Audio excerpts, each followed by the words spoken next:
ஒரு ப்ராஸ்டியூஷன் ஹவுஸ்க்கு போறோம், நாங்க 2 பேரும் தான் இருப்பாங்க. பொதுமக்கள் அதை பார்க்காத விஷயங்கள்லாம் நாங்க பார்ப்போம். பெண் போலீஸுக்கு செக்ஷுவல் ஹராஸ்மெண்ட் டிபார்ட்மெண்ட்டுக்குள்ளே நடக்கும். ஒரு அதிகாரி நல்லா இருக்காங்க, ஒரு ஸ்மார்ட்டா இருக்காங்க, பார்க்க அழகா இருக்காங்கன்னா எல்லாருமே பார்ப்போம், அழகா இருக்காருன்னு, நல்லா இருக்காரு அப்படின்னு தான் சொல்லுவோம். எம்ஜி ராமச்சந்திரன் முன்னாள் முதலமைச்சர், அவங்களோட மைண்ட்ல உதிச்சுதான் இந்த பெண் போலீஸ். யார வேணாலும் ஒருத்தவங்களை கைது செய்யலாம். அது பொய் வழக்கம் உண்மை வழக்கம் தெரியாது.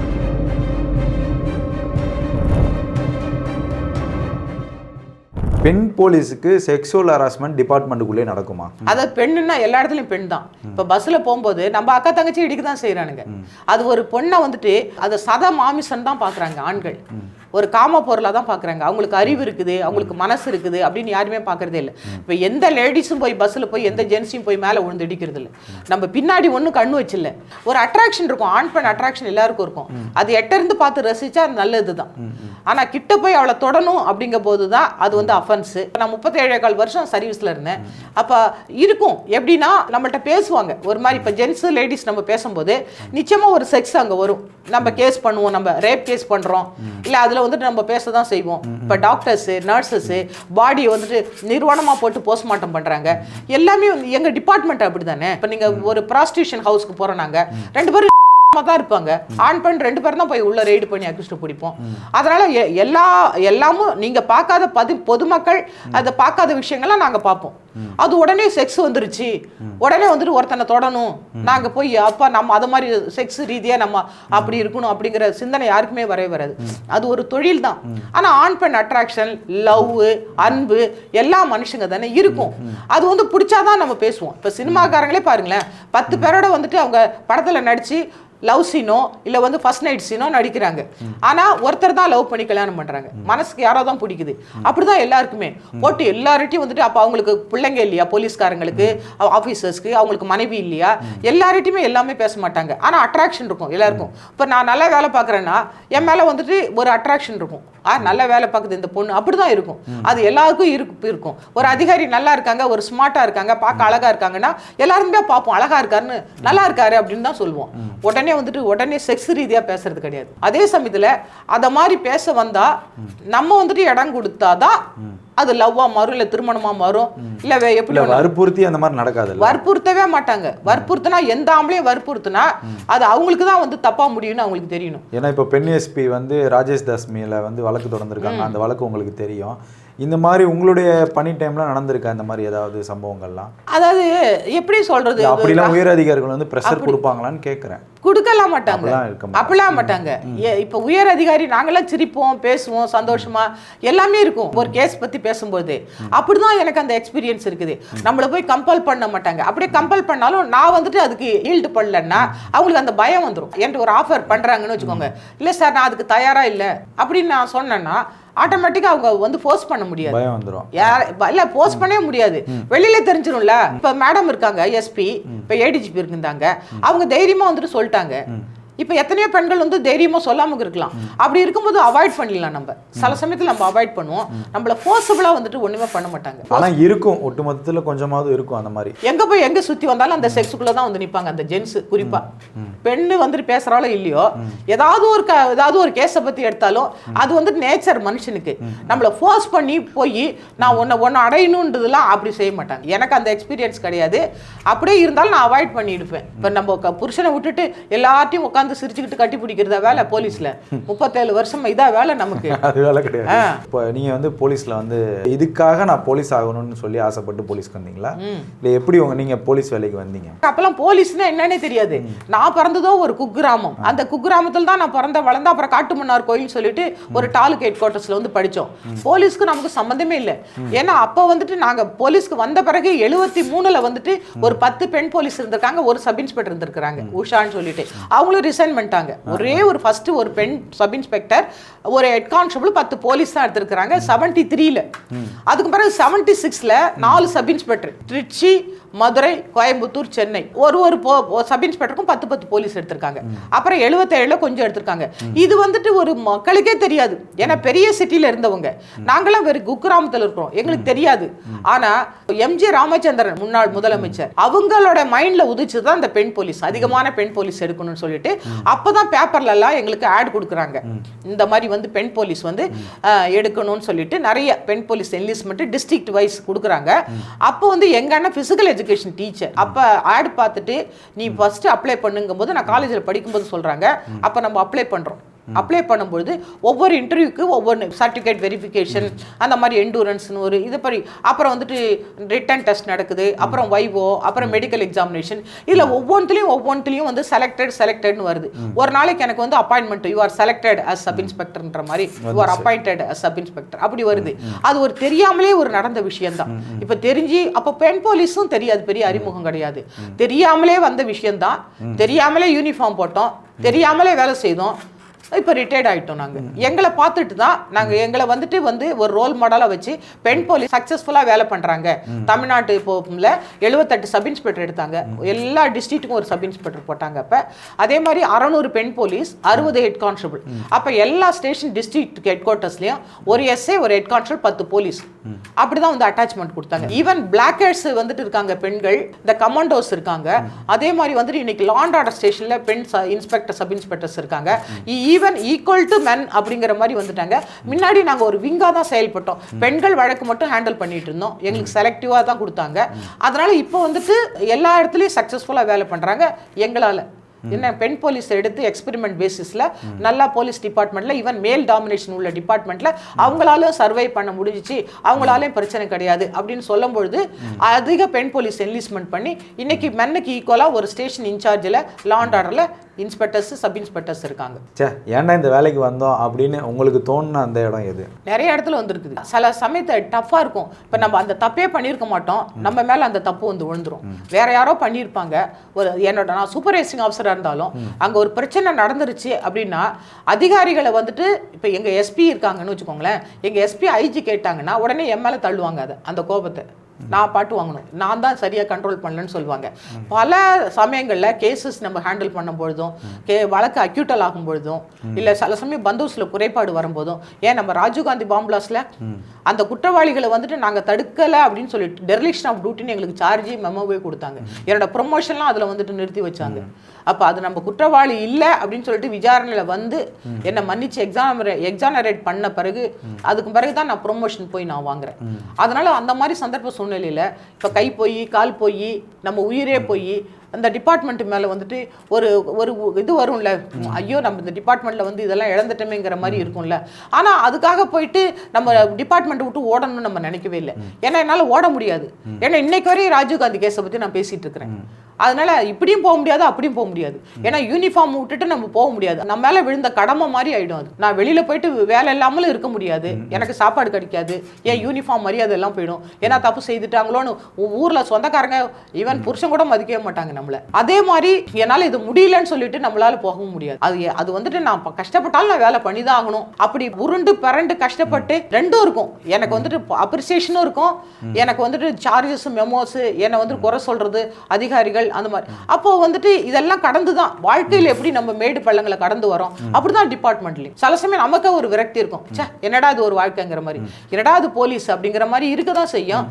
அதையெல்லாம் கடந்து வந்து தான் மனுஷன், இல்லைன்னா சொல்லவே முடியாது. மக்களுக்கு வந்து போலீஸ் மேல வந்து அன்பு அக்கறை இருக்கா மேடம்? கட்டாயம் இருக்கும். நீங்க அந்த எந்த இடத்துல நீங்க அதை எல்லா இடத்துலையுமே நான் உணர்ந்திருக்கேன். இப்போ நான் வந்து விழுப்புரம் ஏடிஎஸ்பியாக இருக்கும்போது எஸ்பிஎம்மா ஏன்னா கிரீவன்ஸ் பெட்டிஷன் என்னதான் பார்க்க சொல்லுவாங்க எஸ்பி. அப்போ வந்து ஒரு நாளைக்கு ஒரு 50 பெட்டிஷன் பார்ப்பேன். இப்போ நானே நேரடியாக கூப்பிட்டு அந்த போலீஸ் இன்ஸ்பெக்டர்ட்டையோ அந்த கன்சர்ட் ஆஃபீஸர்ட்ட சொல்லிட்டு, ஒன்று நீ நடவடிக்கை எடுக்கிறியா இல்லை நான் எடுக்கட்டும். நீ போலீஸ் ஸ்டேஷனில் பார்க்குற வேலை இங்கே நம்மளால பார்க்க முடியாது, நீ அங்கேருந்து நீ நடவடிக்கை எடுக்கலன்னு தானே இங்கே வராங்க. மறுபடியும் ஏன் போலீஸ்ட்ட போனேன்லாம் பேசக்கூடாது. அதிகாரிகள் அதுக்கு தான் இருக்கிறோம். நீ சரியா பண்ணலங்கிறது. இதை பண்ணி முடிக்கிற இல்லாட்டா நான் பண்றேன் அப்படின்னு சேலஞ்ச் வைப்போம் அவங்கள்ட்ட. அப்போ மக்களுக்கு அவ்வளோ ஆசையா இருக்கும். நான் பணம் லஞ்சமே வாங்குறது கிடையாது, எனக்கு வந்து மக்களோட வரி பணத்துல சம்பளம் வாங்குறேன், அவங்க மேல ஒரு அக்கறை அன்பு இருக்கும் எனக்கு. அவங்களால தானே அவங்களுக்கு தான் நம்ம அதிகாரி. அதனால அந்த வேலையை நம்ம செய்யலைன்னா வேற யார்கிட்ட போவாங்க. அதனால வந்துட்டு எனக்கு ரொம்ப பிடிக்கும் இந்த போலீஸ் வேலை. இல்ல இன்னும் எத்தனை ஜென்மம் எடுத்தாலும் நான் வந்து போலீஸா தான் இருக்கணும்னு ஆசைப்படுவேன். அந்த மாதிரி ஒரு டிபார்ட்மெண்ட் பவர்ஸ் இருக்கும். ஒரு மக்கள்கிட்ட நம்மளை பார்க்கும்போது ஒரு சினிமா நடிகை போனா பார்ப்பாங்கல்ல, அந்த மாதிரி பார்ப்பாங்க. அந்த யூனிஃபார்ம் போகும்போது போலீஸ் வந்துட்டாங்கன்னு அப்படியே ஒரு மக்கள் ஒரு அட்ராக்ஷன் இருக்கும், நம்ம பேர்ல இருக்கும். அதே மாதிரி நம்மளை பாராட்டுவாங்க, புகழ்வாங்க. நமக்கு பணம் சம்பளம் எல்லாமே கிடைக்கிற ஒரே டிபார்ட்மெண்ட் போலீஸ் தான். அதாவது எனார்மஸ் பவர்ஸ் சொல்லுவாங்க, வானளாவிய பவர்ங்கிறாங்க பாத்தீங்களா. யார வேணாலும் ஒருத்தவங்களை கைது செய்யலாம். அது பொய் வழக்கோ உண்மை வழக்கோ தெரியாது. நான் சஸ்பெக்ட் பண்ணிட்டேன், ஒருத்த மேல சந்தேகப்பட்டேன்னா நான் கேஸ் போடலாம். அப்படி ஒரு இந்த டிபார்ட்மெண்ட்டை பார்த்து பயப்படுவாங்க ஜனங்கள். அதை வந்து துஷ்பிரயோகம் பண்ணக்கூடாது. நான் பிடிச்சமான உத்தியோகம். ஆஃபீஸர் வந்துட்டு இன்னொரு ஆஃபீஸர் வரும்போது என்ன மறந்துடுவாங்க. அதே மாதிரி என்னோட சபார்டினேட் இன்னொரு ஆஃபீஸர் வரும்போது அந்த ஆஃபீஸருக்கு தான் முக்கியத்துவம் கொடுப்பாங்க, என்ன மறந்துடுவாங்க. ஆனா மக்களுக்கு நான் உதவி செய்தேன்னா அவங்க மறக்கவே மாட்டாங்க. என்னைக்கும் அந்த அம்மா இருக்கும்போது எனக்கு இதை செய்தாங்கன்னு சொல்லிட்டு மக்கள் எனக்கு வந்துட்டு பேனர் வச்சாங்க. எனக்கு வந்துட்டு நான் விழுப்புரத்தில் தான் 3 வருஷம் இருந்தேன் ஹெட் குவார்ட்டர்ஸ் ஏடிஎஸ்பியா. அப்போ வந்துட்டு எனக்கு வந்து எனக்கு என்னோட போட்டோவை போட்டு அந்த ஸ்க்ரோல் எழுதி கொடுத்தாங்க. கரைப்படியாத கரம் காக்கிக்கு நீங்கள் தான் அறம், சிங்கத்தின் 4வது சிரம், எங்களுக்கு மக்களுக்கு கிடைத்தது வரம் நீங்கள் அப்படின்னு எனக்கு கொடுத்தாங்க. அதே மாதிரி ப்ரொஹிபிஷன் மதுவிலக்குல இருந்த நாகப்பட்டினத்துல எனக்கு அந்த திருவாரூர் ரோட்ல கீவளூர்ல பேனர் வச்சாங்க.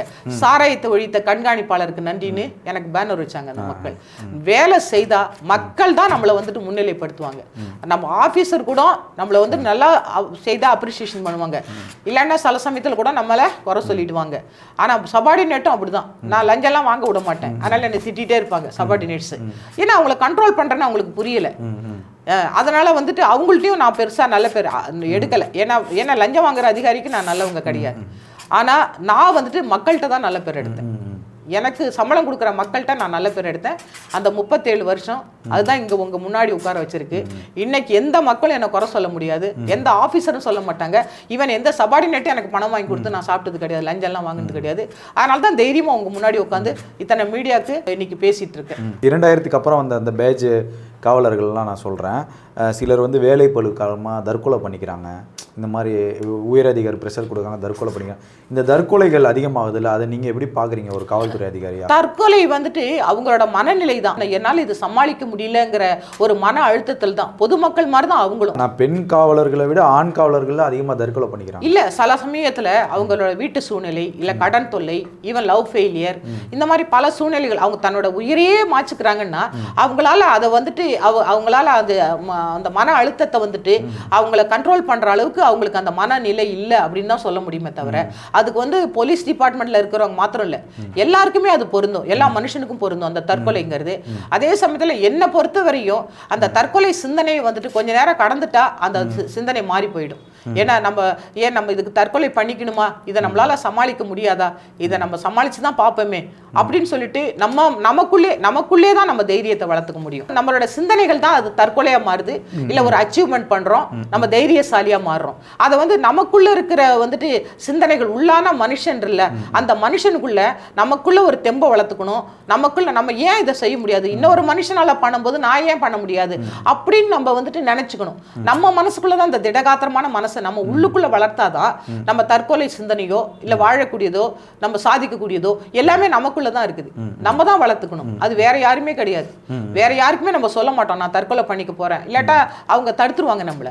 ஆனா நமக்குள்ள உள்ளான மனுஷன் இருக்குல்ல, நம்ம உள்ளான மனசு இருக்குல்ல, அதை நம்ம எப்பயுமே வந்துட்டு நம்ம வந்து ஒரு சந்தோஷமா நம்ம ஏன் நம்மளால முடியுமே, இவ்வளவு பெரிய போலீஸ் ஆஃபீஸரா இருக்கிறோம், நம்ம எவ்வளவு வந்து படிச்சு பாஸ் பண்ணி எத்தனை வெற்றி தோல்விகளை நம்ம பார்த்துருக்கிறோம், நமக்கு ஒரு நல்ல உத்தியோகம் இருக்குது, நமக்கு சாப்பாடு இருக்கு, நமக்கு ஒரு நல்ல யூனிஃபார்ம் இருக்குது, ஏன் இதை நம்மளால சமாளிக்க முடியாதா? பரவாயில்ல, லவ் ஃபெயிலியரா இருந்தா பரவாயில்ல, அதுக்காக ஏன்னா அது அப்படியே லவ்ங்கிறது அப்படியே நம்ம கணவன் மனைவி பிரியுது இல்லையா, இறப்பில் கூட நம்ம பிரிஞ்சு தான் போறோம்.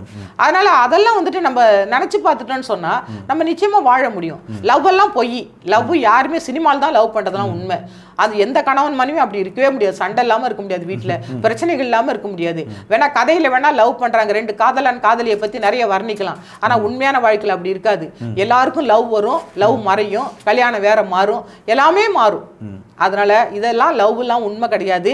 நீங்க உங்களை லவ் பண்ற அப்பா அம்மாவை நேசிங்க, உங்களை லவ் பண்ற வந்துட்டு பொதுமக்களை நேசிங்க, உங்களை லவ் பண்ற உங்களோட உத்தியோகத்தை நேசிங்க. உங்களுக்கு எல்லாமே கடவுள் கொடுத்துருக்கும் போது யாரோ ஒருத்தருக்காக ஒன்னே ஒன்று லைஃப்ல இல்லைன்னு சொல்லிட்டு எதுக்கு நம்ம சாகணும்? 99 இருக்கு, நல்ல கை கால் இருக்குது, ஆரோக்கியம் இருக்குது, பணம் இருக்குது, இவ்வளவும் இருந்து நம்ம ஒன்னே ஒன்று சின்னது இல்லைன்னா அதுக்காக எதுக்கு நம்ம சாகணும்? சாகவே வேண்டாமே. கடவுள் நமக்கு நம்மளை கொடுத்த இந்த உயிரை கொடுத்த கடவுள் அவருக்கு என்னைக்கு எடுக்கிறாரோ எடுக்கட்டும். நம்மளால சமாளிக்க முடியும். மித்தவங்க சமாளிக்கும் போது, மித்தவங்களுக்கு தெரியும் போது, மித்தவங்க இந்த உலகத்துல வாழும்போது நம்மளால வாழ முடியாதா? எல்லாமே வந்துட்டு கடந்து போகக்கூடியது தான். அதனால ஒன்றும் தற்கொலை பண்ணிக்கணும்லாம் அவசியமே கிடையாது. கொஞ்ச நேரம் உட்காந்து யோசனை பண்ணிட்டு, இப்ப கடன் வாங்கிட்டா மறுபடியும் கடனை கட்டிட்டு போறது அதுனா பெரிய விஷயமா? இல்ல லவ் ஃபெயிலியர் ஆயிடுச்சுன்னு சொன்னா அவங்கள சமாதானப்படுத்திட்டு இன்னொருத்தங்களை கல்யாணம் பண்ணிட்டு போறது, இல்ல கல்யாணம் பண்ணிக்காம அவங்களுக்காக வாழ்ந்துட்டு போறது, அதுக்காக உயிரை மாச்சுக்கணும் இல்லையே. நம்ம அப்பா அம்மா இருக்காங்களே, நமக்கு உதவி செய்த எத்தனையோ நம்ம உறவுகள் இருக்குது, நம்மளை நேசிக்கிறவங்க எத்தனையோ பேர் இருக்காங்களே, அவங்களுக்காக நம்ம வாழணுமா இல்லையா? அதெல்லாம் செய்யவே கூடாது, தற்கொலையெல்லாம் பண்ணிக்கவே கூடாது. நீங்க ஒரு காவல்துறை அதிகாரியா இப்போ வரக்கூடிய ஜென்ரேஷனுடைய அதாவது போலீஸாக இருக்கிறவங்களுக்கும் நான் ஒரு போலீஸாக வரவங்களுக்கும் நீங்கள் சொல்லக்கூடிய அட்வைஸ்னா என்ன மேடம்? ஃபஸ்ட்டு வந்துட்டு தப்பு பண்ணுறது லஞ்சம் தான். நம்ம வந்து லஞ்சம் வாங்கிட்டோன்னு வச்சுக்கோங்க, மான மரியாதைலாம் இழந்துருவோம். விஜிலன்ஸ் அண்ட் ஆன்டி கரப்ஷனில் கைது செய்துட்டாங்கன்னா அதோட ஜெயிலுக்கு போயிட்டோம்னா நம்ம மறுபடியும் உத்தியோகத்துக்கு வரவே முடியாது. ஒரு சின்ன தொகைக்காக நம்ம பெரிய வாழ்க்கையை, பெரிய ஒரு சம்பளத்தை விட்டுறவே கூடாது. நம்ம தலைமுறையாக சொல்லுவாங்க, நம்ம தாத்தா, என் தாத்தா இன்ஸ்பெக்டரு, என் பாட்டி இன்ஸ்பெக்டரு, இல்லை என் பாட்டி வந்துட்டு சூப்பரண்டா போலீஸ்ன்னு சொல்லுவாங்க. அந்த மாதிரி ஒரு சந்ததியே உங்களுக்கு உங்கள் பெருமையாக பேசக்கூடிய உங்கள் சந்ததியை வந்துட்டு நீங்கள் கெடுத்துறாதீங்க ஒரு சின்ன லஞ்சத்தை வாங்கிட்டு. அந்த லஞ்சத்தினால ஒன்றும் இல்லை. நான் வந்துட்டு பைபிள் படிக்கிறேன், நிர்வாணியாக வந்தால் நிர்வாணியாக போகிறேன். நம்ம தாயினோட வயிற்றுல எப்படி வந்தோமோ அப்படிதான் நம்ம மரணம் அடைய போகிறோம். இந்த உலகத்தில் எதுவுமே கொண்டு போகிறதும் கிடையாது. அதனால இந்த பணத்தை வச்சுக்கிட்டு இந்த தேவையில்லாத உயிரற்ற பொருளை வாங்குறதுக்காக நம்முடைய மான மரியாதை இழக்க வேணாம், அதுக்காக நம்ம வேதனைப்பட வேணாம். ஃபர்ஸ்ட் இந்த லஞ்சத்தை குறைச்சிடலாம். ஏன்னா போலீஸ்க்கு இல்லை, எல்லா டிபார்ட்மெண்ட்டுக்கும் வேலையே இல்லாமல் எத்தனையோ பேர் வாழ்ந்துட்டு இருக்கிறாங்க. ஆனால் வேலை கொடுத்து, நமக்கு யூனிஃபார்ம் கொடுத்து, நம்ம எல்லாம் மெயின்டைன் பண்ணிக்க, நம்ம குடும்பத்தை மெயின்டைன் பண்ணிக்க, மக்களோட வரி பணத்தில் ஒரு சம்பளம் கொடுத்துட்டு அது பத்தாதா? அப்போ மக்கள் வந்து எக்ஸ்ட்ரா கையில் பணம் தூக்கிட்டு வரணுமா? அந்த வேதனையோட வரக்கூடிய மக்கள் பணம் தூக்கிட்டு வரணுமா கையில்? நம்மகிட்ட வரவங்க வேதனையோடு தான் வராங்க. ஏன்னா ரத்த காயத்தோட வருவாங்க, தற்கொலை நடந்திருக்கும் வீட்டில், ரேப், மர்டர், திருட்டு, செயின் ஸ்நாச்சிங், இப்படி அப்படியே அலண்டுட்டு கடைசி இடம் தான். அவங்க போலீஸ் ஸ்டேஷனுக்கு யாரும் ஆசைப்பட்டு வர மாட்டாங்க. அவங்களால முடியாத, அங்க போனாலாச்சும் என்னோட துன்பம் தீருமா, என்னோட பிரச்சனை தீருமா, இல்லை என்னோட சொத்துக்களை மீட்டு தருவாங்களான்னு தான் வருவாங்க. உடனே எடுப்புல யாரும் போலீஸ்க்கு ஆசைப்பட்டு வரவே மாட்டாங்க. அந்த சூழ்நிலையில அவங்கள நம்ம விரட்டவே கூடாது. நம்ம வீட்டுல நம்ம தான் போலீஸ், நம்முடைய சந்ததிமா போலீஸ், கரெக்டா? நம்ம மருமக இல்ல மகன் அவங்களாம் போலீஸ்லயே. அவங்களுக்கு இந்த ஒரு சூழ்நிலை வந்தா நம்ம எப்படி இருப்போம்? அதனால வரவங்களை நம்ம உறவுக்காரங்களா நினைச்சுக்கலாம், நம்ம உறவுகள்கிட்ட ஏற்படக்கூடிய பாதிப்பா நினைக்கலாம். அவங்கள வந்துட்டு நீங்க ஒரு உறவா நினைங்க. நீங்க வந்துட்டு காசு எடுத்துக்கொண்டு நீங்க கொடுக்க மாட்டீங்களா? உங்க பாக்கெட்ல இருந்து ஒரு டிபார்ட்மெண்ட்ல லஞ்சம் கொடுத்தா எவ்வளவு வேதனைப்படுவீங்க. அதனால லஞ்சம் வாங்காம இருங்க. கடவுள் வந்துட்டு நமக்கு பார்த்துட்டே இருப்பார், மனுஷன் பார்க்கவே வேண்டாம், கடவுள் பார்த்துட்டே இருப்பார். ஒரு நாள் பல நாள் திருடன் ஒரு நாள் ஆப்டான்னு சொல்லிட்டு டெஃபினட்டா நீங்க தப்பு செய்தீங்கன்னா ஒரு நாள் நீங்களும் ஜெயிலுக்கு போறது உண்மை. இது வந்துட்டு அப்படியே நான் போலீஸ்ல இருந்துட்டே இருப்பேன், நிரந்தரமா நான் பெரிய அதிகாரத்தோட லஞ்சம் வாங்கிட்டே இருப்பேன்னு நினைக்காதீங்க. லஞ்சத்தை நீங்க குறைச்சிருங்க. உங்களுக்கு வேலை தெரியாட்டாலும் பரவாயில்ல, போலீஸ்ல வேலை கத்துக்கலாம், வேலை நீங்க கத்துக்கலாம். நான் பெரிய வேலை தெரியும் அப்படின்னு சொல்லிட்டு நான் எஃப்ஐஆர் போடுறேன், நான் கேஸ் எல்லாம் பண்றேன்னு சொல்லிட்டு லஞ்சம் வாங்கிட்டு செய்யாதீங்க அந்த வேலையை. அதான் நான் போலீஸ்காரங்களுக்கு சொல்றேன். நிச்சயமா அசிங்கப்பட்டு போவீங்க. நான்லாம் ஒரு லஞ்சமே வாங்கல, நான் வேலை தெரிஞ்சு ஆஹா ஓஹா அதிகாரிலாம் நான் சொல்லவே மாட்டேன். ஏன்னா நான் கற்றுக்கிட்டு தான் வேலை செய்வேன். தெரியாட்டினாலும் அந்த வேலையை நம்ம கீழே சபார்டினேட்டை கூட கற்றுக்கிட்டு நம்ம வேலை செய்யலாம். அதை மாதிரி வேலை செய்தால் நான் சக்ஸஸ்ஃபுல்லாக ஒரு பிரதம மந்திரி கேஸில் 2 உச்ச நீதிமன்ற தலைமை நீதிபதி கமிஷன் அட்டன் பண்ணிருக்கேன் நான் அந்த 10 வருஷம் சர்வீஸ்லேயே. அப்போ என்னால் முடியாதா? முடியும். தெரியாமல் அது கேட்டுக்கலாம். அப்போ நீங்க வந்துட்டு பெரிய, இப்ப இன்னைக்கு நான் ஒரு நாட்டு பிரதமரோட இருக்கிறேன். இன்னைக்கு 142 கோடி மக்களுக்கு என்ன தெரியுது, ஒரு சாதாரண ஒரு பெண் போலீஸ். நீ அந்த இடத்துல போய் நின்று உன் வேலையை நீ சிறப்பா செய்த, தப்பு இல்லாம செய்தன்னா நிச்சயமா இந்த உலகத்துல உன்னை பெரிய ஆளா வச்சு பார்ப்பாங்க. நமக்கு ஒரு சரித்திரம் உண்டு, அது எனக்கு உண்டு அந்த சரித்திரம். எல்லா பெண் போலீஸ்க்கும் நான் இன்னைக்கு அதுதான் நான் சொல்றேன், இல்ல ஆண் போலீஸ்க்கு நான் சொல்றேன். நீ சக்சஸ்ஃபுல்லா இருந்தீங்கன்னா பிரைம் மினிஸ்டர் டு பிச்சைக்கார வரையும் போலீஸ் பார்ப்போம். இன்னைக்கு என்ன பிரைம் மினிஸ்டரோட கொண்டாந்து உட்கார வச்சு இன்னைக்கு வரையும் நான் பேசிட்டு இருக்கேன். எத்தனை போலீஸ் ஆஃபீஸர் முகம் இந்த மீடியாவில் தெரியும்னு எனக்கு தெரியாது, ஆனால் அனுசூயாவை தெரியுதுன்னு சொன்னால் என்னோட உண்மையான உழைப்பு, என்னுடைய நேர்மையான உழைப்பு இது மாத்திரம் இருந்து மக்கள் மேல அன்பு இருந்துச்சுன்னா உங்களை ஓஹோன்னு தூக்கி வச்சிருப்பாங்க மக்கள். அதுதான் நான் சொல்வேன். அதனால தப்பு செய்யாதீங்க. உங்க கொடுத்த பணியை சிறப்பா செய்யுங்க, தெரிஞ்ச வரையும் செய்யுங்க, தெரியாட்ட கேட்டு செய்யுங்க. ஆனா உங்களுக்கு தெரிஞ்சு மனசாட்சிக்கு தெரிஞ்சு நீங்க தப்பு பண்ணீங்கன்னா நிச்சயமா எல்லா குற்றவாளிகளோட நீங்களும் குற்றவாளிகள். All are equal before law. சட்டம் எல்லாருக்கும் சமம். நீனும் குற்றவாளி தான், அது போலீஸா இருந்தாலும். அதான் நான் சொல்வேன். இவ்வளவு நேரம் பல்வேறு கேள்விகளுக்கு பதில் அளித்ததுக்கு நவரச தமிழ் சார்பாக நன்றி தெரிவிக்கிறேன். நன்றி, வணக்கம்.